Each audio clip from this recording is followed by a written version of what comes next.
Wrestling के अलावा मुझे सुपर हीरोज भी बहुत पसंद है, तो जब दोनों की दुनिया मिलती है तो ये काफी मजेदार होता है। थोड़े टाइम पहले मैंने द फ्लैश शो देखना चालू किया, जो कि डीसी के एरोवर्स का एक हिस्सा है। अगर आपको पता नहीं तो एरोवर्स एकदम मार्वल सिनेमैटिक यूनिवर्स की तरह है, मगर डीसी के हीरोज के टीवी शो के लिए। उसको देखने के बाद मैंने पाया कि कुछ पुराने WWE के रेसलर्स इनके शोज में कहीं कहीं दिखाई दिए हैं। चलिए देखते हैं वो कहाँ दिखे और उन्होंने क्या गोल खिलाया।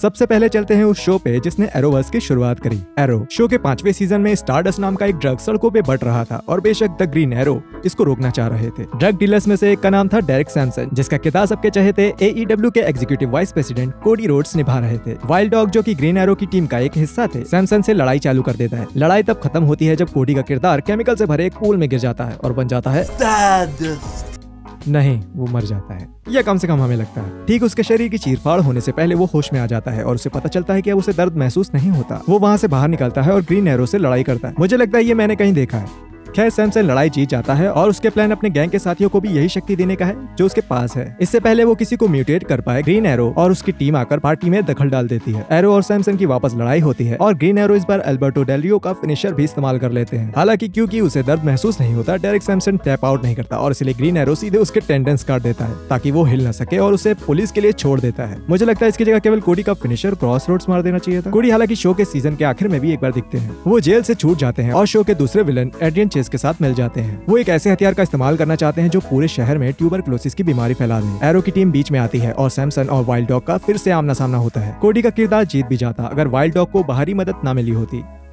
पहले की तरह ही डेरिक सैमसन फिर पकड़ा गया और जेल भेज दिया गया। हालांकि ये भी एरो के शो पे कोडी रोड्स का अंत नहीं था। शो के 7वें सीजन में द ग्रीन एरो यानी ओलिवर क्वीन जेल में डाल दिए जाते हैं और वहाँ उनकी टक्कर कुछ जाने माने चेहरों से होती है। सैमसन ने वहाँ बाकी कैदियों के साथ एक गैंग बना लिया है और वो सब मिलकर ओलिवर को मारने की कोशिश करते रहते हैं। कोडी का इस सीजन में बड़ा रोल नहीं था, मगर तब भी दोनों के बीच दो अच्छे पल थे। पहला था जब इनका ओलिवर से रीमैच होता है, जिसमें सैमसन अपना हाथ तुड़वा लेते हैं और फिर जेल में दंगों के दौरान उसको आग लग जाती है और वो रेलिंग से नीचे फेंक दिया जाता है, जिससे वो मर जाता है। और हाँ, जो मैं पहले स्टारडस्ट वाली कहानी की बात कर रहा था, उसका नाम असल में कोडी रोड्स के WWE में स्टारडस्ट वाले व्यक्तित्व पे ही पड़ा है। एक और पुराना WWE सितारा आपको सुपरगर्ल के पहले सीजन में मिल जाएगा। एपिसोड की शुरुआत होती है एक्स्ट्रा नॉर्मल ऑपरेशंस के विभाग में, जो कि एक सरकारी संस्था है जो बाहरी दुनिया के खतरों से पृथ्वी की रक्षा करती है। बदकिस्मती से यहाँ के कर्मचारी का दिमाग वश में कर लिया जाता है और उसके चलते वो सारे एलियंस को जेल से रिहा कर देते हैं। उनमें से एक एलियन का नाम था मैक्सिमा, जिनका किरदार ईव टॉरेस निभा रही थी। जैसे ही वो भागने लगती है, सुपरगर्ल टपक पड़ती है।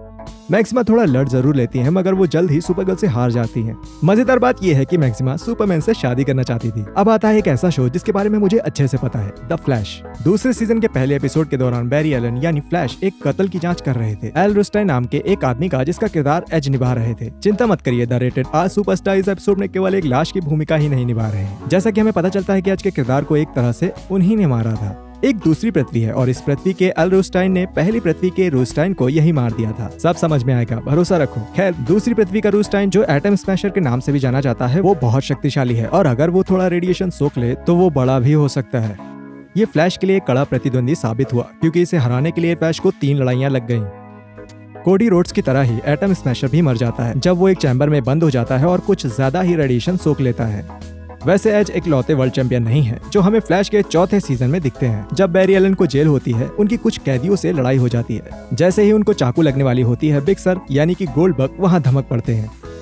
पूर्व यूनिवर्सल चैंपियन बाकी कैदियों की धुलाई कर देते हैं और एलन को बचा लेते हैं। क्या आपको नहीं लगता गोल्डबर्ग यहाँ खुद का ही रोल कर रहे हैं? बाद में ये पता चलता है कि बिग सर ने बैरी को इसलिए बचाया क्योंकि बैरी के पिताजी ने उनको पहले बचाया था, जब दोनों जेल में साथ थे। दोनों की दोस्ती हो जाती है और बैरी को आखिरकार पता चलता है कि ये 2018 का हॉल ऑफ फेम असल में बेकसूर है और उसे 15 साल पहले निहत्थे सिक्योरिटी गार्ड की हत्या करने के लिए गलत फंसाया गया है। बैरी के दोस्त उस आदमी को पकड़ने में कामयाब हो जाते हैं जिसने असली में कत्ल किया था, मगर वो अपना गुनाह कबूल नहीं करता। वैसे कहानी का अंत अच्छा होता जब बैरी अपनी शक्तियों का इस्तेमाल करके बिग सर को जेल तोड़ के भगा लेता। बैरी उसे जायजू चाइना में छोड़ते हैं, जो वो जगह है जहाँ बिग सर जाना चाहते थे अगर वो जेल से बाहर आते तो। वैसे ये वीडियो तो आपने देख लिया, मगर क्या आपको पता है कि 2022 में सबसे ज्यादा कमाने वाले WWE रेसलर्स कौन हैं? देखिए इस वीडियो में। मिलते हैं अगले वीडियो पर, तब तक के लिए ख्याल रखिए।